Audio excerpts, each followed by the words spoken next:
Hi, I'm Steve Erickson from MidlifeSolopreneur.com. And I'm Jake Erickson from FlowCampaigns.com.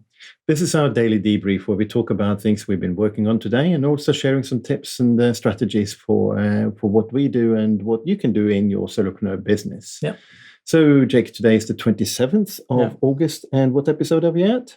I hate it when you kind of lead me with that question. You know what episode this is. This is episode 32. I do, yes. And today we're talking about decluttering. And this is actually something that we've been helping a client with. So one of our clients came to us with a question, basically saying, everything's a mess. We have no file organization system. It's just a bunch of different like files on the computer. Some in Dropbox, some in Google Drive. Some in Google Drive. Spread over different computers, saved in different hard disks. And really the question is there's so much mess. I know what a good system should look like, but how do I even get started going through something like this? So firstly, I wanted to talk about why decluttering is important before I actually share some tips and tricks as well. Yeah. So really decluttering it takes mental energy to have to sort through a mess. Yeah. Really, if you have a mess of documents on your computer, you look at it, it gives you anxiety when you open up the screen. You go, oh, there's so much stuff here that I don't even know what to do with. I need to sort out. You're looking for a document. You might be looking at 2 different folders. You might, on my other laptop, I need to go switch computer and get that file and things like that. So, it's a real impact to productivity as well as, causes some mental strain actually when things are cluttered and we can't find what we need. Yeah, I mean, I've had cluttered systems in my past. I'm trying to be a lot more organized now, and I can vouch for that. Every time you're looking for something, it just takes minutes and sometimes like tens of minutes, and you're just wasting so much time when you have a decluttered filing system. Yeah, and there are certain folders that can be decluttered. For instance, if you're using like a general downloads folder, you can download things and then try to clean it regularly. If you're downloading something that you need to access again in the future, leaving it in your downloads folder is not going to be a good idea. You want to move that as soon as possible to another place where it should live.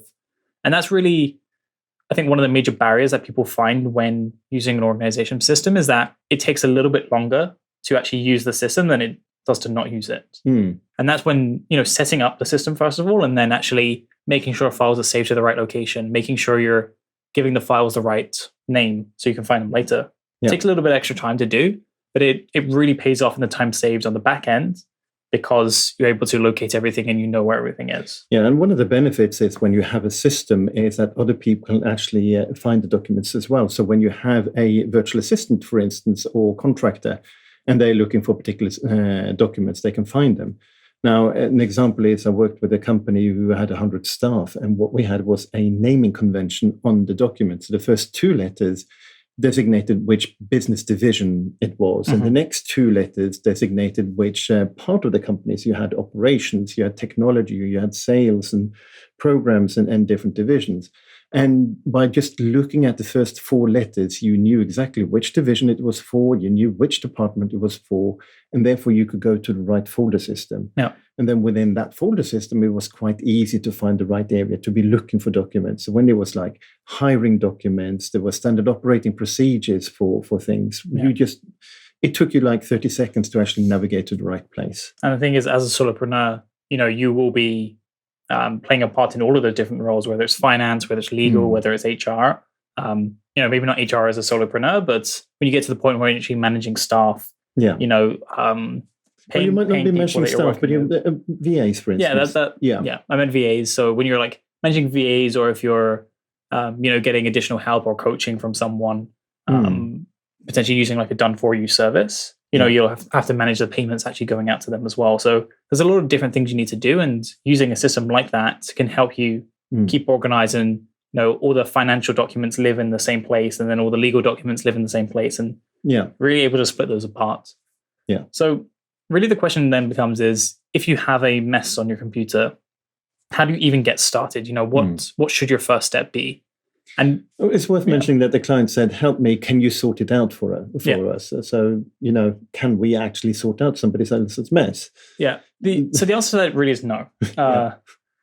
So this is one of those things that really you kind of just have to sit down and do yourself. Like there are good, there are systems that you can use and there are processes that you can follow. But at the end of the day, they're your files and you really need to be the one that makes the decision. Because I can look at something and go, yeah, this is probably not important. Whereas someone else, it's like, oh my God, this is a critical document. Yeah, let's add in here then that there's also a difference between organizing information and making the decision of what's important and what can be deleted. Yes. Right. Well, I'd really say getting rid of old and cluttered documents is really the first step. You have a big mess. Really, firstly, you should go through and say, what can I just get rid of? What is not worth my time organizing? Is it an outdated document from 5 years ago that has no relevance to me anymore? Yeah. Is it just like emptying the trash on my computer so that it speeds up a little bit and I free up some hard disk space?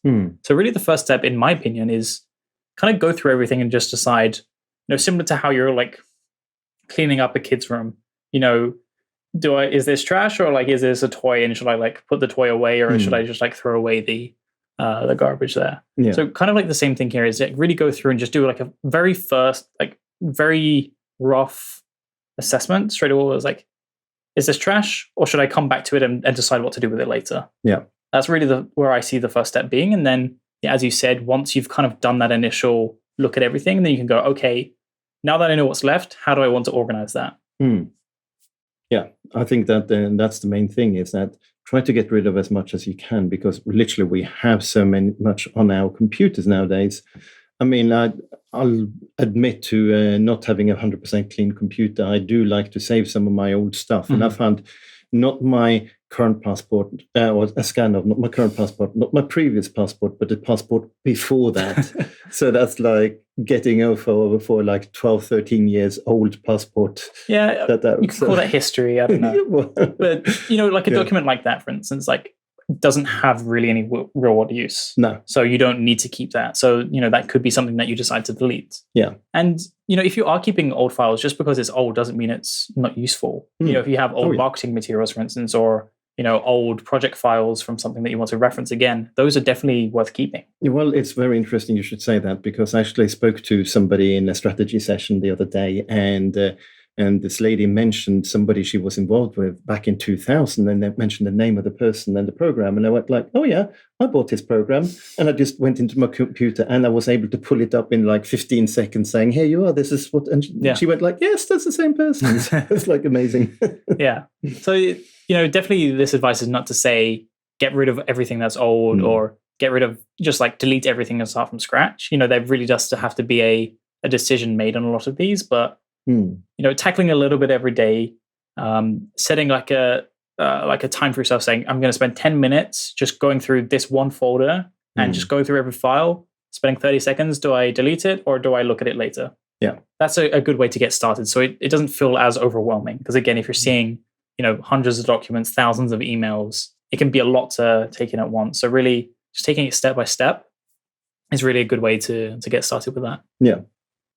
Yeah, absolutely. So that's our advice for now. I think it's not just declutter your home and declutter your working space, but actually decluttering the files on your computer as well. Yeah. And you also find it declutters your brain a little bit. Absolutely. Cool. So that's it for today. Yeah. Remember to rate, review, subscribe, like, and all that good stuff. Yes, absolutely. And we'll see you tomorrow. Cool. See you tomorrow.